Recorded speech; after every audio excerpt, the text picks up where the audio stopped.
नागरिक की आवाज में इतनी ताकत होती है कि वो पूरे सिस्टम को जवाबदेह बना दे। आज हम एक असली सरकारी दस्तावेज देखेंगे और समझेंगे कि कैसे एक छोटी सी शिकायत ने एक बड़ी कार्रवाई को जन्म दिया। आइए इस पूरी कहानी को परत दर परत खोलते हैं। अच्छा, कभी सोचा है कि जब कोई सरकारी नियम जो हमारे आपके लिए बना है उसे तोड़ा जाता है तो होता क्या है? कौन जिम्मेदार होता है? एक आम इंसान के तौर पर इंसाफ पाने का रास्ता क्या है? यही सवाल है जो आज हम समझने वाले हैं। देखिए, हर बड़ी कहानी की शुरुआत ना अक्सर एक बहुत छोटी सी घटना से होती है। और ये कहानी भी एक बस के सफर से शुरू हुई। एक ऐसा सफर जो देखने में तो बिल्कुल आम था, पर असल में बिल्कुल नहीं था। तो हुआ ये कि श्री सौरभ कुमार, जो एक दिव्यांग व्यक्ति हैं, बस में सफर कर रहे थे और बस कंडक्टर ने उनसे गैर कानूनी तरीके से टिकट के पैसे ले लिए। अब ये सिर्फ एक मामूली गलती नहीं थी। नहीं, ये उनके कानूनी हक का, उनके अधिकार का सीधा सीधा उल्लंघन था। लेकिन श्री कुमार ने इस बात को हल्के में नहीं लिया। उन्होंने इसे ऐसे ही जाने नहीं दिया। एक जिम्मेदार नागरिक की तरह उन्होंने सीधा सरकार के जन सुनवाई पोर्टल पर ऑनलाइन शिकायत दर्ज कर दी। और ये दिखाता है कि उन्हें कहीं ना कहीं सिस्टम पर भरोसा था कि उनकी बात सुनी जाएगी। तो सवाल ये उठता है कि श्री कुमार की शिकायत का बेसिस क्या था? आखिर वो कौन सा नियम था जो टूटा था? चलिए पहले उस नियम को ही समझ लेते हैं ताकि पूरा मामला साफ हो जाए। नियम बिल्कुल साफ है।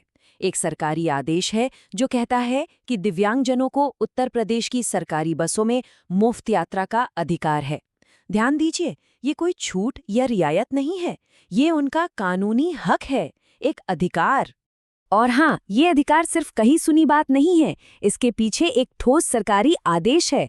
ये जो आप नंबर देख रहे हैं, शासनादेश संख्या, यही इस बात का सबूत है कि ये एक पक्का कानूनी अधिकार है जिसे कोई भी नजरअंदाज नहीं कर सकता।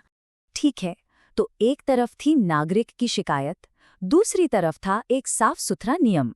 अब सबसे बड़ा सवाल, सिस्टम ने क्या किया? क्या वो शिकायत भी बाकी शिकायतों की तरफ फाइलों में कहीं खो गई, या फिर सच में कोई एक्शन हुआ? और जवाब आया, और वो भी कितनी तेजी से। जरा सोचिए, शिकायत दर्ज होने के सिर्फ 3 दिन के अंदर ऑफिशियल एक्शन शुरू हो गया। इससे पता चलता है कि मामले को कितनी गंभीरता से लिया गया। और ये रहा उसका सबूत।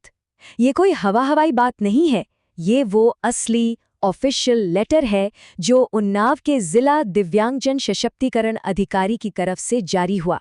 यही वो दस्तावेज है जिसने पूरे पहिए को घुमा दिया। इस चिट्ठी का सब्जेक्ट ही देखिए, सब कुछ साफ कर देता है, सीधा पॉइंट पर, कि दिव्यांगजनों को बसों में मुफ्त और बिना किसी परेशानी के सफर करने दिया जाए। कोई लाग लपेट नहीं, कोई कंफ्यूजन नहीं, बस सीधी बात। और इस चिट्ठी की सबसे जरूरी लाइन, इसमें साफ साफ लिखा है कि सरकारी आदेश का पालन सुनिश्चित कराएं। मतलब ये सिर्फ एक जानकारी नहीं है, ये एक सीधा सीधा निर्देश है, एक ऑर्डर है, ताकि आगे से किसी भी दिव्यांगजन को ऐसी कोई भी दिक्कत ना हो। तो ये एक्शन हुआ कैसे? चलिए अब जरा इस पूरी चेन ऑफ कमांड को समझते हैं। देखते हैं कि कौन कौन इस प्रक्रिया में शामिल था और जिम्मेदारी एक से दूसरे तक कैसे पहुंची। ये देखिए कितना साफ है। एक तरफ है शिकायत करने वाले श्री सौरभ कुमार, फिर है एक्शन लेने वाले जिला अधिकारी, और जिन्हें एक्शन लेने का निर्देश दिया गया वो है संभागीय परिवहन अधिकारी। एक नागरिक, एक अधिकारी, और फिर संबंधित विभाग। सिस्टम ऐसे ही तो काम करता है। तो इस कहानी के किरदार कौन कौन थे? चिट्ठी भेजी ज्योति त्रिवेदी जी ने, जो जिला दिव्यांगजन सशक्तिकरण अधिकारी हैं। चिट्ठी मिली संभागीय परिवहन अधिकारी को।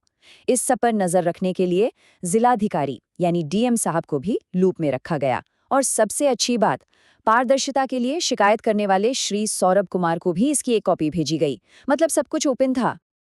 अब कोई सोच सकता है कि भाई ये तो सिर्फ एक बस टिकट का मामला था, इसमें इतना क्या बड़ा है? लेकिन नहीं, इसका असर और इसका महत्व एक बस टिकट से कहीं ज्यादा बड़ा है। चलिए समझते हैं कैसे। सबसे बड़ी बात यह है कि ये केस हमें दिखाता है कि सिस्टम काम कर सकता है। ये एक उम्मीद देता है कि जब एक नागरिक सही जगह सही तरीके से अपनी आवाज उठाता है तो सिस्टम सुनता भी है और एक्शन भी लेता है। और ये हमारे लोकतंत्र के लिए एक बहुत अच्छी बात है। और ये मामला सिर्फ श्री सौरभ कुमार का नहीं रह गया था। इस एक एक्शन ने सभी दिव्यांगजनों के उस कानूनी हक को और भी मजबूत कर दिया और साथ ही परिवहन निगम जैसी सरकारी सेवाओं को एक कड़ा संदेश भी दिया कि भाई नियम लागू करने की जिम्मेदारी आपकी है और आपको जवाब देना होगा। तो घूम फिरकर हम वापस उसी सवाल पर आते हैं